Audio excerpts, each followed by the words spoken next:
Hello everyone, I am Hardik Sheta from Saraswat international academy Vapi. आज हम standard 12 subject physics chapter number 3 current electricity को आगे बढ़ाते हैं। तो आज हमें देखने हैं कुछ एग्जांपल्स का सॉल्यूशन। एग्जांपल 3.1 से स्टार्ट करते हैं। चलो, एग्जांपल 3.1 में भी हम ए पार्ट का सॉल्यूशन देखते हैं। अब ए पार्ट क्या है, देखो, estimate the average drift speed of conduction electrons in a copper wire of cross sectional area 10⁻⁻7 metre square. चलो, सबसे पहले जो भी डिटेल मिल रही है वो यहाँ पे लिख देते हैं। कैलकुलेट द ड्रिफ्ट स्पीड, मतलब हमें ड्रिफ्ट स्पीड यहाँ पे फाइंड करनी है। ओके, एरिया हमें दिया हुआ है। चलो, एरिया कितना है, 10⁻⁻7 metre square. Carrying a current of 1.5 ampere, मतलब करंट भी दिया हुआ है 1.5 ampere. Assume that each copper atom contributes रफली 1 इलेक्ट्रॉन। देखो, एक इलेक्ट्रॉन दिया हुआ है, इसीलिए यहाँ पे हम उस हिसाब से कैलकुलेशन करेंगे। अगर हर एक कॉपर एटम 2-2 इलेक्ट्रॉन देता तो जो नंबर डेंसिटी है वो आपको डबल करनी पड़ती। ठीक है। The density of copper, density of copper क्या है, 9 × 10⁻³ kilogram per metre cube. And its atomic mass number 63.5, या फिर आप बोल सकते हो atomic mass is equal to 63.5 unit. ये यू क्या है, यूनिफाइड एटॉमिक मास यूनिट, ठीक है ना। तो 63.5 ये दिया हुआ है। वीडी हमें फाइंड करना है। अब हमें भी पता है कि वीडी कैसे फाइंड करोगे आप, तो यहाँ पे आई और ए की हेल्प से क्या मिल जाएगा, करंट डेंसिटी जे, और जे का फॉर्मूला होता है J equal to N E V D. अब प्रॉब्लम क्या है, जे आपको पता है, चलो आई एंड ए से मिल जाएगा, ई की वैल्यू भी हमें पता है। ये प्रॉब्लम क्रिएट करेगा क्या, नंबर डेंसिटी। तो सबसे पहले चलते हैं नंबर डेंसिटी फाइंड करने। ठीक है, नंबर डेंसिटी कैसे फाइंड करोगे, तो नंबर डेंसिटी होता क्या है, टोटल नंबर ऑफ इलेक्ट्रॉन्स पर यूनिट वॉल्यूम। अब टोटल नंबर हमें कहाँ से मिलेगा, मास नंबर की हेल्प से, डेंसिटी की हेल्प से। कैसे, तो आपको मोल कंसेप्ट पता है, ठीक है ना। तो मोल का फॉर्मूला क्या है, मोल म्यू इक्वल टू n/na, पता है, given number of atoms divide by Avogadro number, is equal to, मैं ये भी लिख सकता हूँ, total mass divide by atomic mass. Okay, तो मुझे यहाँ पे चाहिए n, तो n equal to m/m0 into na लिख सकता हूँ।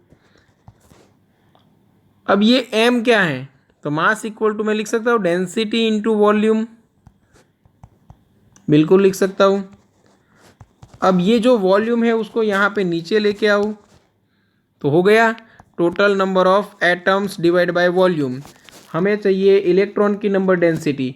अब जितने एटम है उतने इलेक्ट्रॉन्स भी है, क्योंकि हर एक एटम यहाँ पे कितने इलेक्ट्रॉन देता है, 1 इलेक्ट्रॉन।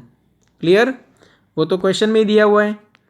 तो यहाँ पे n divide by V is equal to rho divide by m0 into N A, और n डिवाइड बाई वी मतलब number of electron per unit volume is equal to number density, तो rho into N A divide by m0।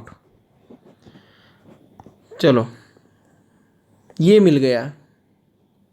अब ये मिल गया तो easily हमें बाकी का कैलकुलेशन पता चल जाएगा। चलो, नंबर डेंसिटी मिल गई। अभी हम लेते हैं करंट डेंसिटी। करंट डेंसिटी की हेल्प लेते हैं। जे इक्वल टू हमारे पास फॉर्मूला है एन ई वी डी।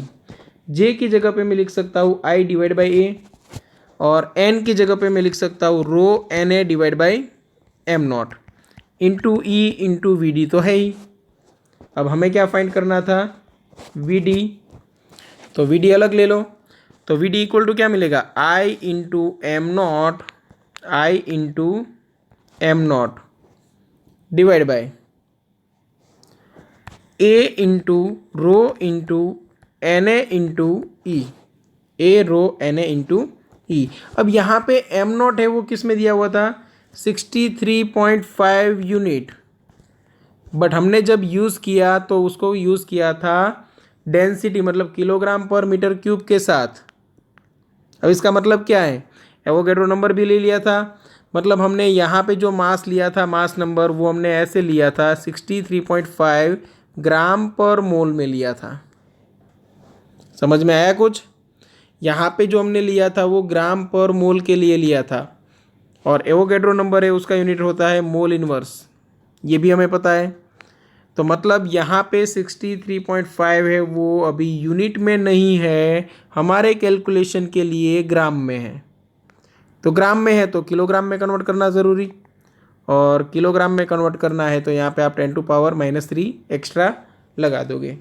ठीक है, तो हमें यहाँ पे वैल्यू रखनी है वो 1.5 एम नॉट मतलब 63.5 इंटू 10⁻³ क्योंकि मुझे कन्वर्ट करना था किलोग्राम में, डिवाइड बाई ए।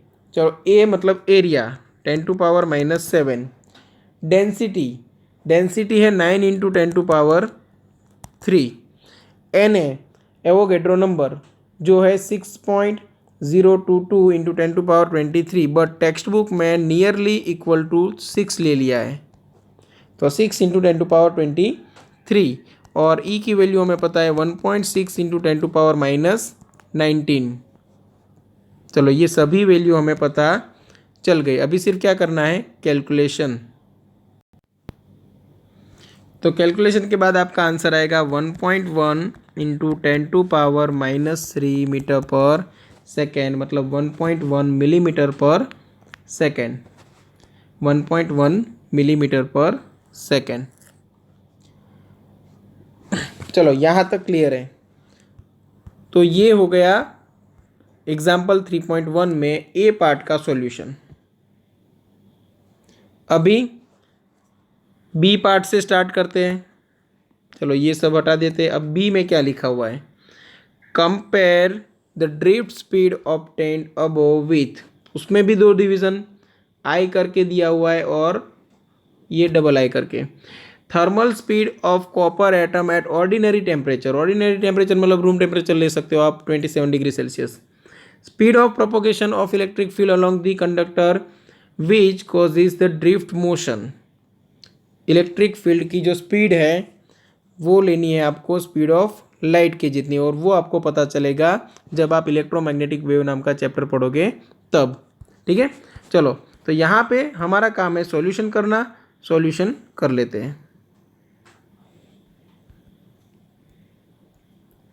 तो बी पार्ट में भी फर्स्ट हमें क्या फाइंड करनी है, थर्मल स्पीड।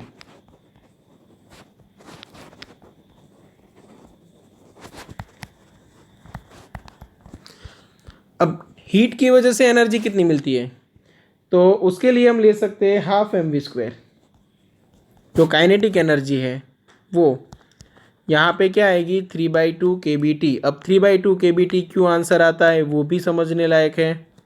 यहाँ पे है एवरेज काइनेटिक एनर्जी, ये जो है वो एवरेज काइनेटिक एनर्जी है, और काइनेटिक एनर्जी अगर हीट की वजह से मिल रही है तो वो हम लिखते हैं F इंटू 1/2 kBT, और F क्या है, डिग्री ऑफ फ्रीडम, जो आप 11th स्टैंडर्ड में पढ़ चुके हो।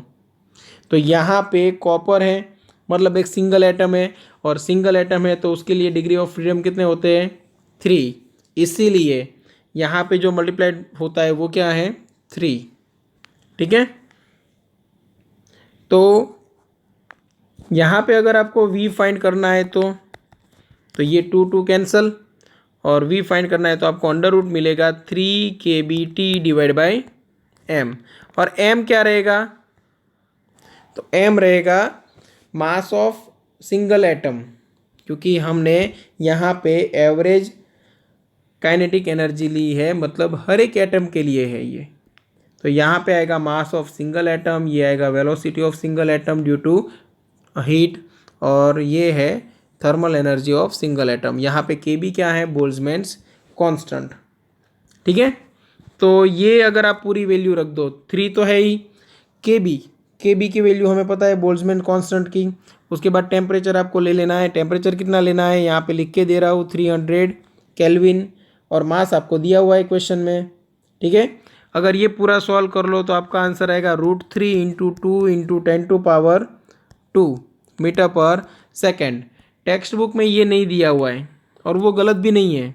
क्यों, समझो, क्योंकि वहाँ पे साफ साफ लिखा हुआ है कि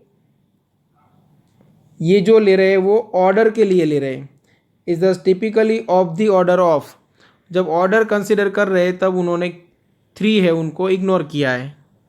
ठीक है ना, क्योंकि हमें मतलब था ये 10⁻ कितना आएगा, तो यहाँ पे 2 आ रहा है। ठीक है ना, और इससे आप कंपेयर कर सकते हो। चलो अब इससे क्या पता चला, तो इससे आपको पता चला कि जो थर्मल स्पीड है वो ड्रिफ्ट स्पीड से अप्रोक्सीमेट 10⁵ टाइम्स ज़्यादा है।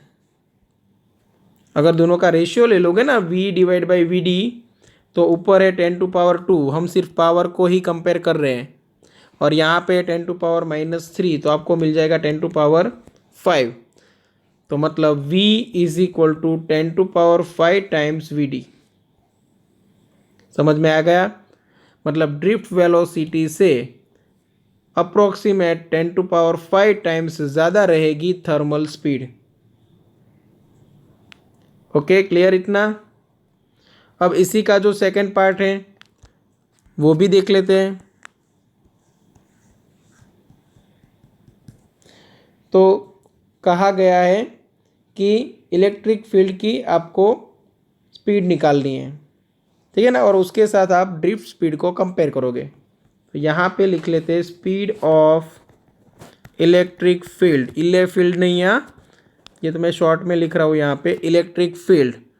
Okay, along the conductor has the speed of an electromagnetic wave, और वो कितना होता है 3 × 10⁸ मीटर पर सेकेंड। अब यहाँ पे कंपेयर करोगे तो आपको पता चलेगा यहाँ पे 10⁸, और डिवाइड बाय आप करने जाओगे 10⁻−3, मतलब अप्रोक्सीमेट 10⁻11 टाइम्स ज़्यादा रहेगी। या तो बोल सकते हो ड्रिफ्ट स्पीड है वो 10⁻−11 टाइम्स है स्पीड ऑफ इलेक्ट्रिक फील्ड से। क्लियर, तो ये हो गया सॉल्यूशन एग्जाम्पल 3.1 का। अभी चलते हैं एग्जाम्पल 3.2 पे। एग्जाम्पल 3.2, इन एग्जाम्पल 3.1 देखो ये सब लॉजिकल क्वेश्चंस है, तो इसका आंसर मैं यहाँ पे आपको डायरेक्ट दे दूंगा। ठीक है, आप जो मैं बोल रहा हूँ वो सुन के भी लिख सकते हो। In example 3.1 the electron drift speed is estimated to be only a few millimetre per second.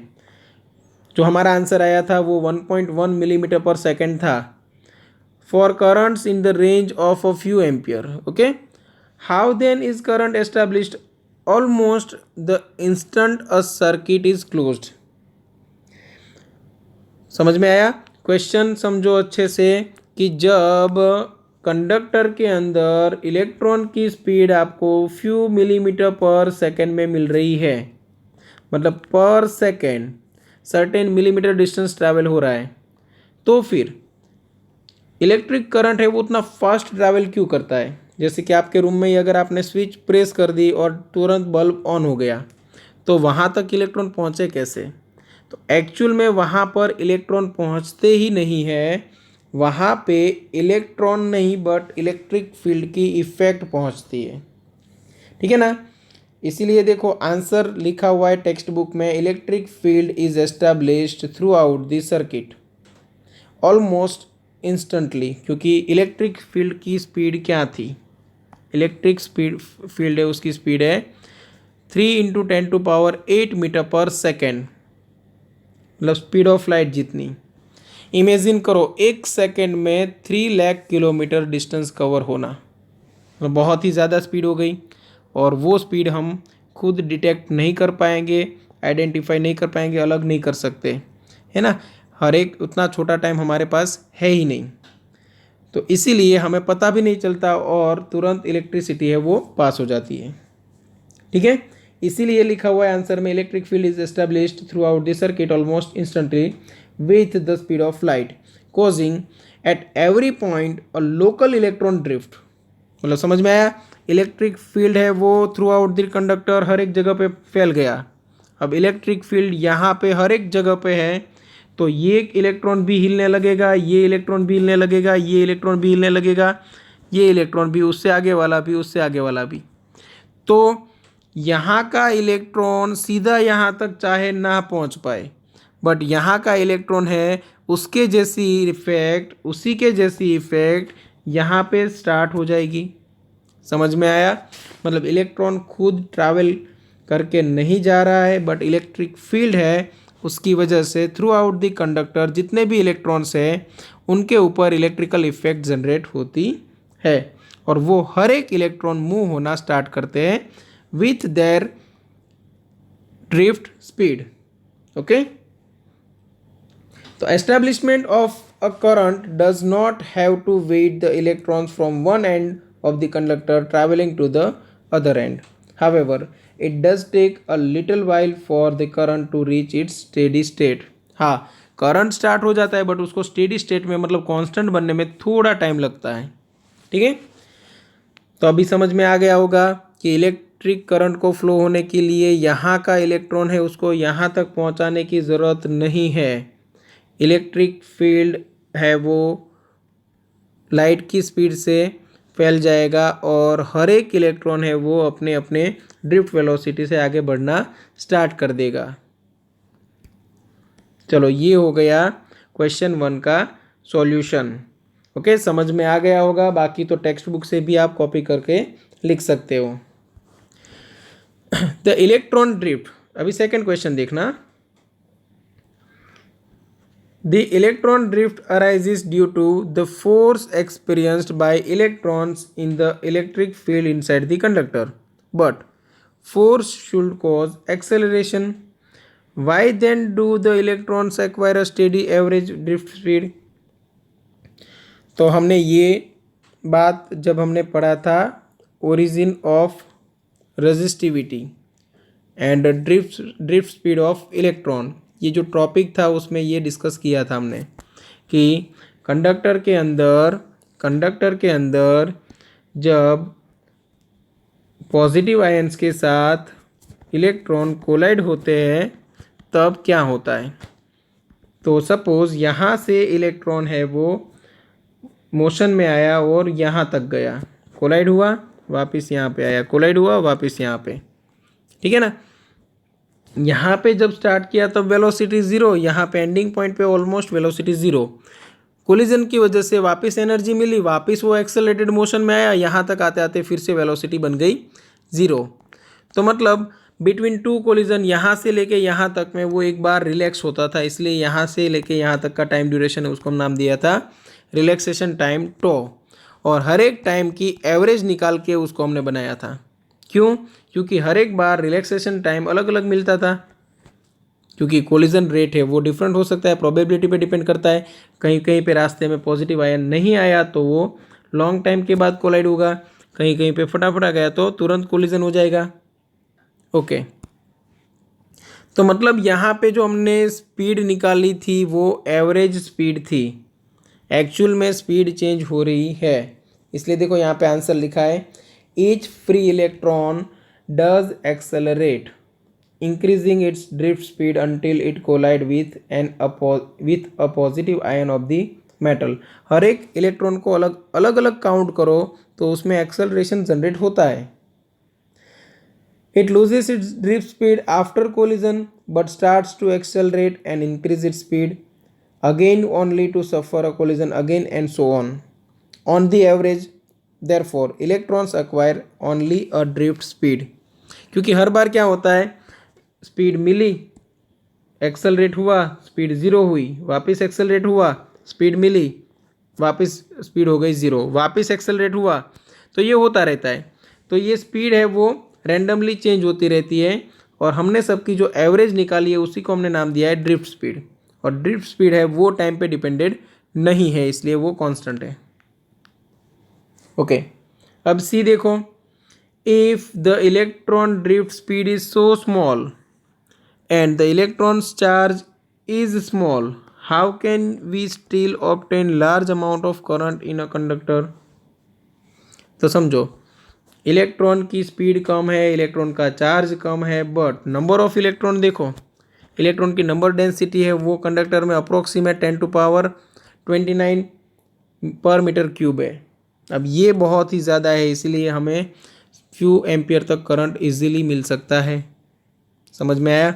अब देखो, charge of this much electron करोगे ना तो आपको मिलेगा ये 10⁻29 और ये 1.6 इंटू 10⁻−19, तब आपको 10⁻10 की रेंज में आपको चार्ज मिलेगा।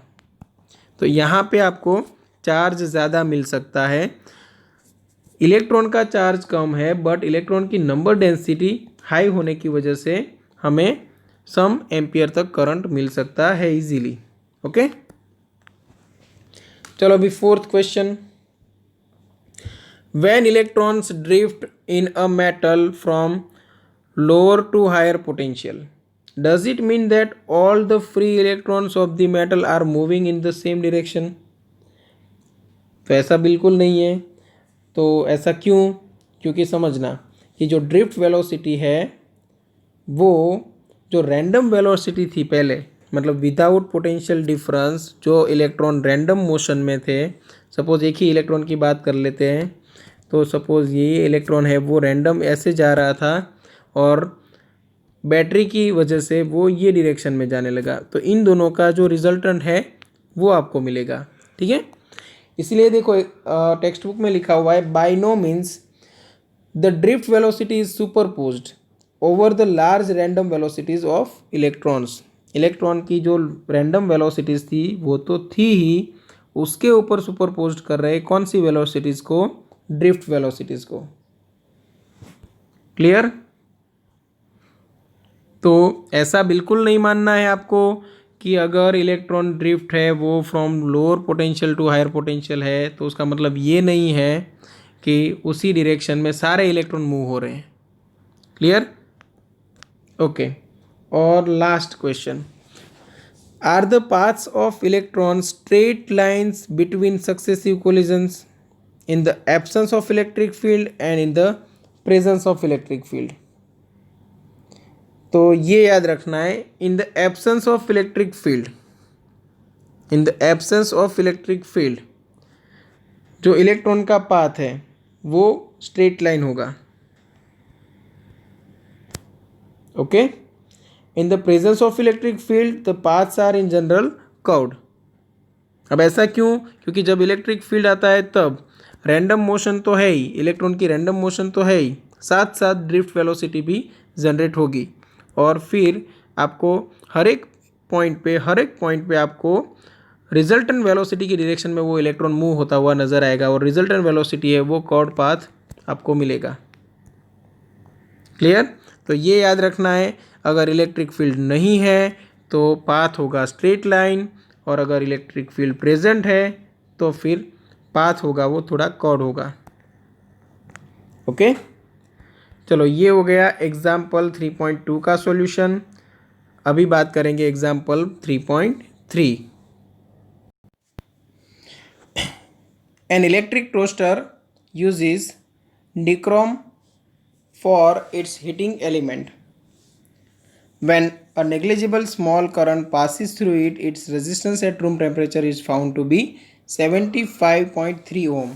चलो रूम टेम्परेचर को मैं टी नॉट नाम दे देता हूँ, और वो कितना है 27 डिग्री सेल्सियस, और जो रेजिस्टेंस मिलता है उसको आर नॉट, और वो कितना मिलता है हमें 75.3 ओम। When the toaster is connected to 230 volt, the current settles after a few seconds to a steady value of 2.68 ampere, और ये वोल्ट और एम्पियर की हेल्प से आपको रेजिस्टेंस मिल जाएगा। ठीक है ना? तो ये जो हमें आर मिल रहा है वो क्या है? तो ये वी डिवाइड बाई आई की हेल्प से, और वी कितना है 230 डिवाइड बाई आई 2.68, ये आपको मिल जाएगा 85.8 ohm. What is the steady state temperature of the nichrome element? आपको क्या फाइंड करना है? Temperature. Okay, the temperature coefficient of resistance of nichrome averaged over the temperature range involved is 1.7 into 10 to power minus 4। मतलब alpha दिया हुआ है 1.7 into 10 to power minus 4 degree Celsius inverse.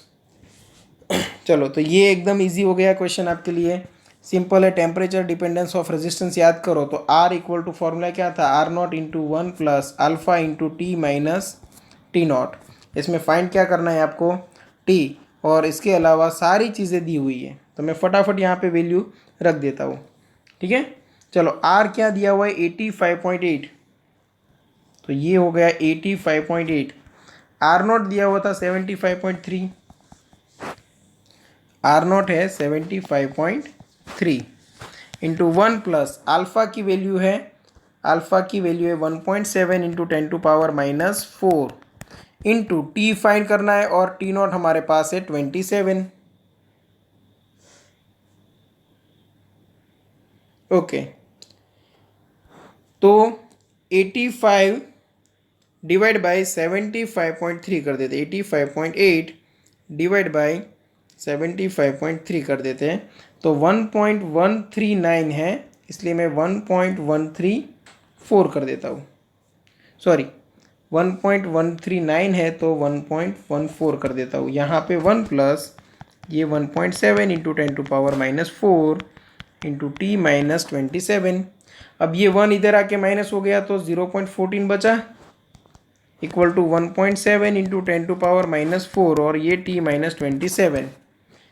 T minus 27 as it is रहने दो और ये पूरा आप कैलकुलेट कर लो तो आपको जो आंसर मिलेगा वो 0.14 इंटू आपको करना है 10,000, क्योंकि 10 टू पावर माइनस 4 नीचे आएगा और उसको ऊपर लेके जाओ तो 10 टू पावर प्लस 4 होगा, और डिवाइड बाई 1.7। 823.5 823.5 मिल रहा है। तो t इक्वल टू, अब उसी में क्या ऐड कर दो 27, तो आपको मिलेगा 850.529, मतलब 0.5 रख दो तो भी चलेगा। ये डिग्री सेल्सियस में आंसर।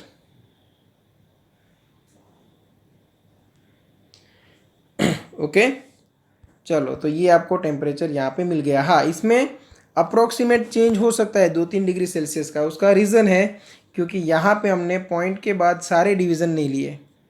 पॉइंट के बाद अगर सारे डिजिट हम यूज़ करते तो शायद आंसर में थोड़ा बहुत इधर उधर हो सकता था। मतलब अगर यहाँ पे 1.14 है उसकी जगह पे 1.13944 एग्जैक्ट वैल्यू रखते तो यहाँ पे आता 0.13944, और अगर ये लेके आप अगर कैलकुलेशन करते हो तो, अगर ये पूरा लेके कैलकुलेशन करते हो तो 820 के आसपास आपको आंसर मिलेगा। तो जो टेक्स्ट बुक में आंसर है वो आपको एग्जैक्ट मिल जाएगा 847 डिग्री सेल्सियस, ठीक है। चलो तो ये हो गया आंसर आपके लिए, और ये एग्जाम्पल 3.3 का सॉल्यूशन। अब बात करते हैं एग्जाम्पल 3.4 की। The resistance of the platinum wire of a platinum resistance thermometer at the ice point is 5 ओम। समझना, अगर मैं लोएस्ट टेम्परेचर ले लूँ, लोएस्ट टेम्परेचर मतलब आइस पॉइंट वो ले लेता हूँ 0 डिग्री सेल्सियस, तब रेजिस्टेंस एट लोएस्ट टेम्परेचर मिलता है मुझे 5 ओम। एंड एट स्टीम पॉइंट मतलब हाईएस्ट टेम्परेचर ले लूँ तब मुझे, हाईएस्ट टेम्परेचर स्टीम पॉइंट है मतलब 100 डिग्री सेल्सियस, और तब मुझे जो रेजिस्टेंस मिलता है, resistance at highest temperature is 5.23 ohm. When the thermometer is inserted in a hot bath the resistance of the platinum wire is, अब मुझे जो रेजिस्टेंस मिलता है वो कितना मिलता है 5.795 ओम। कैलकुलेट द टेम्परेचर, और तब आपको टेम्परेचर फाइंड करना है। यही कंसेप्ट है रेजिस्टेंस थर्मोमीटर का। तो रेजिस्टेंस थर्मोमीटर के लिए आप एक फॉर्मूला याद रख लोगे कि resistance at given temperature minus resistance at lower temperature divide by resistance at higher temperature minus resistance at lower temperature, ठीक है, और equal to temperature given, okay, मतलब given temperature minus lowest temperature divide by higher temperature minus lower temperature. ये formula आप याद रख लो। Clear? और ये ऑलरेडी आपके 11th स्टैंडर्ड में था अभी, जेई नीट सेक्शन में रेजिस्टेंस थर्मोमीटर में, ओके, याद रहेगा। आपको सिर्फ क्या करना है, यहाँ पे और यहाँ पे गिवन वैल्यूज रखनी है, मतलब ये वेरिएबल्स हैं, ठीक है। यहाँ पे आपको लोअर रखना है, फिर हायर माइनस लोअर करना है, यहाँ पे माइनस लोअर करके divide by higher minus lower, तो ये याद रह जाएगा। बस अब इसमें सिर्फ वैल्यू रख दो और आंसर लेके आओ। चलो, रेजिस्टेंस आर कितना दिया हुआ है, 5.795, तो ये हो गया 5.795। लोएस्ट रेजिस्टेंस कितना है, 5, डिवाइड बाय हाईएस्ट कितना है, 5.23, और लोएस्ट कितना है, 5, ओके। अब हाईएस्ट का मतलब ये नहीं रहेगा कि इससे ज़्यादा रेजिस्टेंस हो नहीं सकता, ये आर एच का मतलब रहेगा रेजिस्टेंस एट हायर टेम्परेचर। आपने जो दो टेम्परेचर रेंज लिए है, एक लिया है आइस पॉइंट और एक लिया है स्टीम पॉइंट, उनके लिए रेजिस्टेंस हम सिर्फ दिखा रहे हैं, इसका मतलब ये नहीं कि इससे ज़्यादा रेजिस्टेंस हो नहीं सकता, ठीक है। सेम वे यहाँ पे टेम्परेचर ज़्यादा हो सकता है, 100 से भी ज़्यादा जा सकता है, बट ये हो गया गिवन टेम्परेचर, लोअर टेम्परेचर था 0 और डिवाइड बाय 100 माइनस 0।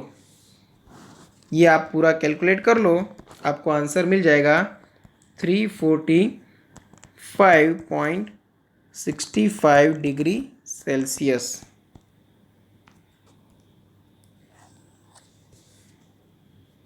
ठीक है। तो यहाँ पे एग्जाम्पल 3.1 से 3.4 तक सॉल्यूशन हो चुका है।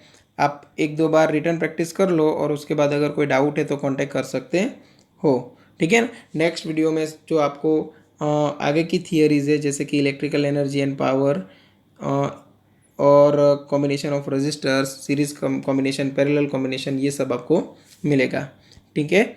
तो यहाँ तक रखते हैं, और अगर कोई डाउट है तो कांटेक्ट कर सकते हो। Thank you.